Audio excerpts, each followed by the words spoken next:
5 நாட்கள் தீபாவளி எப்படி கொண்டாடுறோன்னு பார்த்துட்டு இருக்கோம். முதல் நாள் தன்வந்திரி ஜெயந்தி ஆச்சு. தன்வந்திரியை நம்ம கொண்டாடுறோம். லேகியத்துலேருந்து ஆரம்பிக்கிறோம். அன்றைக்கி தான் லேகியம் பண்ணுவா. அதில் ஆரம்பிக்கிறோம் நம்ம. ஏன்னா நம்மளோட பண்டிகை எல்லாமே நமக்கு வேல்யூஸ் கொடுக்குறது. ஸோ தீபாவளிக்கு நிறைய பட்சணங்கள்லாம் பண்ணுவோம். அதனால் அதுக்கு நல்ல டைஜஷன் இருக்கணும். ஸோ நம்ம முதல் நாள் லேகியம் கலர்றது, அந்த மருந்து அப்படின்னு சொல்லி தீபாவளி மருந்துன்னு சொல்லுவாள். ஸோ அதுலேருந்து நம்ம ஆரம்பிக்கிறோம்.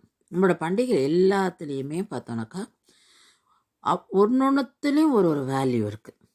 அது அதாவது இந்த வேல்யூன்றது எப்படின்னா, எப்படி ஒரு நல்ல ஒரு healthy life, disciplined life lead பண்ணுறதுக்கு எப்படிலாம் நமக்கு அந்த வேல்யூஸ் ரொம்ப இம்பார்ட்டண்ட் அப்படின்றத பார்க்குறோம். ஸோ பண்டிகை மூலம் நம்ம நிறைய அதை கற்றுக்குறோம்.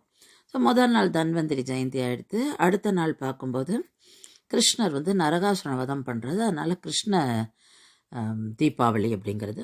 3ஆம் நாள் லக்ஷ்மி பூஜை பண்ணுறா. ஏன்னா லக்ஷ்மியும் அந்த பார்க்கடல்லேருந்து நமக்கு அமிர்தம் கிடைக்கிறா. அதனால் லக்ஷ்மி வரவேற்கிறது அந்த பூஜை 3ஆம் நாள். 4ஆம் நாள் பார்க்கும்போது கோவர்தன தீபாவளி தான். கோவர்தன பூஜை பண்ணுவா. கிருஷ்ணாவதாரத்தில் எப்படி கோவர்தனகிரியை தன் சுண்டு விரலில் தூக்கி அங்கே இருக்கிற அத்தனை ஜீவராசிகளை காப்பாற்றுறாரு. அதாவது அங்கே என்ன வேல்யூ பார்க்குறோம் அப்படின்னாக்கா, இந்திரன் தான் அப்படின்றது ஒரு அந்த ஈகோனால அவன் எல்லாருக்கும் கெடுதல் பண்ண பார்க்குறான். ஏன்னா அந்த நான் என்ற எண்ணம் வரும்போதே நமக்கு அடுத்த வாழ்க்கை கெடுதல் வருமேன்னு கூட நினைக்க மாட்டேன். ஏன்னா அங்கே நான் அந்த ரொம்ப எஸ்டாப்ளிஷ் பண்ண பார்க்கணும். அதை மாதிரி தான் இந்திரன் பண்ணுறான். அதனால் இந்திரனுக்கு பண்ண வேண்டிய அந்த பூஜையை நிறுத்துறார் பகவான். நேச்சர், அந்த மலையை வர்ஷிப் பண்ணுங்க, மலைக்கு எல்லாம் பண்ணுங்க அப்படின்னு சொல்கிறார்.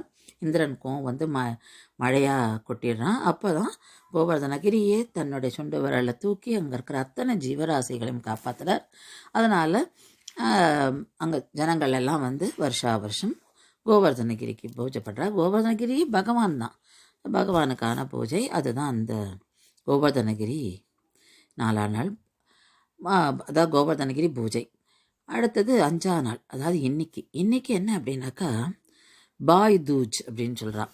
அதாவது நம்மளுடைய புராணங்களை பார்க்கும்போது எப்படி அந்த ஒரு சிஸ்டர் அண்ட் பிரதர், அந்த சிப்ளிங்ஸ் நடுவில் ஒரு அன்பு வரணும், அவளுக்குள்ள ஒத்துமை இருக்கணும், அவளுக்குள்ள ஒருத்தருக்கு ஒருத்தர் ரெஸ்பெக்ட் பண்ணுறது, ஒருத்தருக்கு ஒருத்தர் ஹெல்ப் பண்ணுறது, இந்த வேல்யூஸ்லாம் நமக்கு கொடுக்கறது அந்த புராணங்கள். அதாவது ஒரு நிகழ்ச்சியும் புராணங்களில் நம்ம பார்க்கும்போது இந்த மாதிரி ஒரு வேல்யூஸை நமக்கு கொடுக்கறது. ஸோ இன்றைக்கி இந்த பாய் தூச்சும்போது 2 புராண கதைகள் சொல்கிறா. ஒன்று பகவான் கிருஷ்ணர் அந்த நரகாசுர வதம்க்கு அப்புறம் தன்னுடைய சிஸ்டர் சுபத்ரா வீட்டுக்கு போகிறார். ஸோ சுபத்ரா கிருஷ்ணரை, தன்னுடைய அண்ணாவை மலர்கள்லாம் கொடுத்து வரவேற்கிறா, ஸ்வீட்லாம் கொடுக்குறா.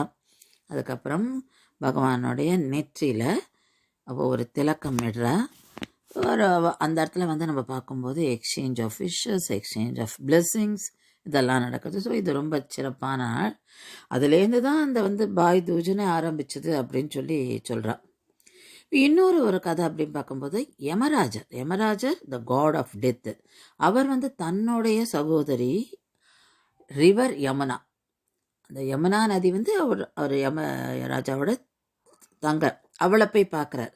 ஸோ அவர் பார்க்குற நாள் தான் த்விதியா. ஸோ இந்த நாளை யமத்விதியா அப்படின்னு சொல்கிறா. ஸோ இந்த இடத்துல நம்ம பார்த்தோன்னாக்கா பாய் பிரதர் தூஜ். இந்த தூஜுன்றது 2ஆம் நாள் ஆஃப்டர் அந்த அமாவாசைக்கு அப்புறம் இந்த வர 2ஆம் நாள் இந்த நிகழ்ச்சி நடந்துருது. அதில் என்ன அப்படின்னாக்கா, யமன் தன்னுடைய தங்கை யமுனா அவளுக்கு பழமும் வாழ்த்துக்களும் ஸ்வீட்ஸ் இதெல்லாம் கொடுத்து வரவேற்று எல்லாம் பண்ணுறா.